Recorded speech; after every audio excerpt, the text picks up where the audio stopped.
सोलापूर जिल्ह्यातील दक्षिण सोलापूर तालुक्यातील बरूर गावातून एक अत्यंत हृदयद्रावक आणि धक्कादायक घटना समोर आली आहे। अवघ्या 5 वर्षाच्या चिमुकल्या मुलाचा गळा आवळून खून करण्यात आल्याचे शवविच्छेदन अहवालातून स्पष्ट झाल्याने संपूर्ण परिसरात संताप आणि भीतीचे वातावरण निर्माण झाले आहे। समर्थ यल्लप्पा कास्तर वय 5 असे मृत बालकाचे नाव आहे।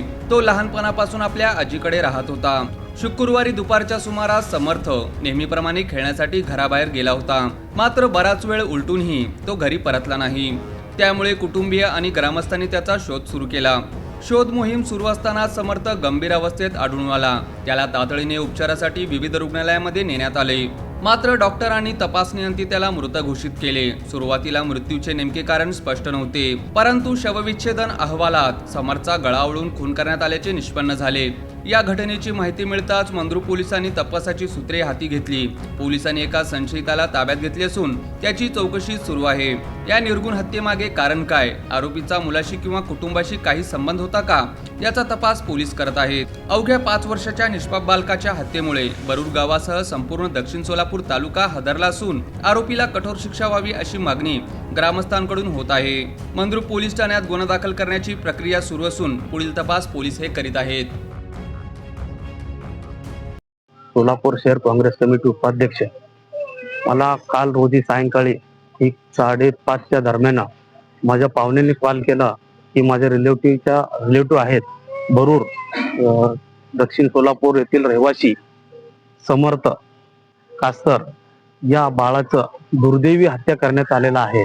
तुम्ही आम्हाला काय असेल ते न्याय मिळवण्याकरता तुम्ही आम्हाला मदत करावी, त्या माध्यमातून मला कॉल आला। माझ्या रिलेटिव्ह आहेत आदरणीय मादर, त्यांचा मला कॉल आला।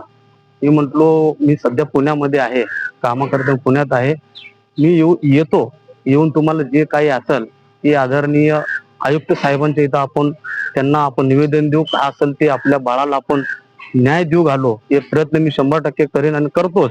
आणि माझं एवढंच विनंती आहे आदरणीय आयुक्त साहेबांना, ज्या 5 वर्षाच्या बाळाचं जे निर्गुण हत्या केलं त्या आरोपीला तात्काळ अटक करून त्याला फाशीची शिक्षा द्यावं असं माझं वैयक्तिक आयुक्त साहेबांना माझं विनंती आहे। त्याच पद्धतीने शेजारचे जे आजूबाजूचे जे गाव आहेत, खेडे गाव आहेत, त्या पद्धतीने तो जो मारलेला जो आरोपी आहे त्यांच्या घरच्यांचं जो म्हणणं आहे की त्या मुलाचाच काका आरोपी असं ते स्वतः म्हणतात। मुलाला स्वतःहून बोलावून दुकानला जा या पद्धतीने त्याला बोलून घेऊन त्यांनी दुकानला न जाण्याकरता त्या मुलाला बोलावून त्यांनी हत्या केलं, असं आई वडिलांचा व त्यांच्या मामा लोकांचा मेवण्याचा आरोप आहे।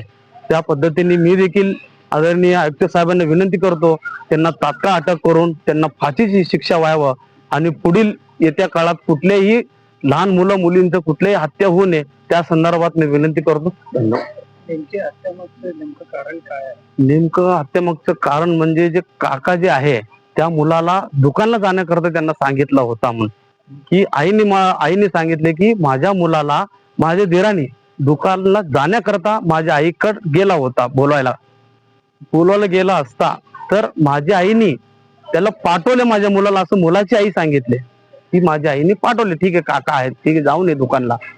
मग दुकानला गेल्यानंतर जवळपास 15 ते 20 मिनिटांनी तो काका येऊन विचारतो की कुठं आहे समर्थ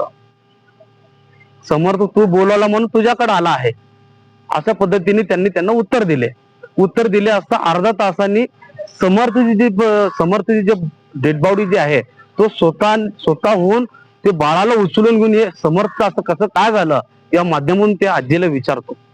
मग त्यावेळेस आजीनी घाबरून धडपडून खाली पडून की असं काय झालं, तू येऊन विचारून गेला होता माझ्या नातूला, काय केला माझ्या मुलाला, माझ्या नातूला, असं विचारत आरडाओरडा करून गावातील सर्व लोकांना जमा झाले।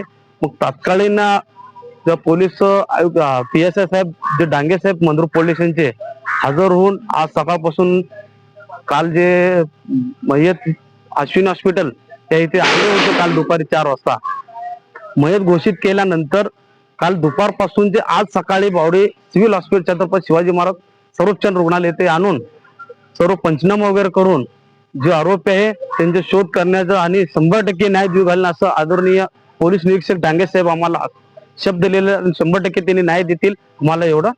कशाने मारले? तिचं गळा आवळून मारलेलं आहे. वडील काय करतात? ऊस तोडीचं काम करतात आई वडील. हो. तुमच्या पक्षात अजून कोण आहे? वगैरे लहान पक्षात त्यांचे 2 मुलं आहेत, अजून 2 भाऊ लोक आहेत. एक जवळपास 2-2.5 वर्षाचा आहे आणि तिसरा जो आहे तो 4 वर्षाचा आहे. हा मोठा होता. पहिलाच असं झालं विषय.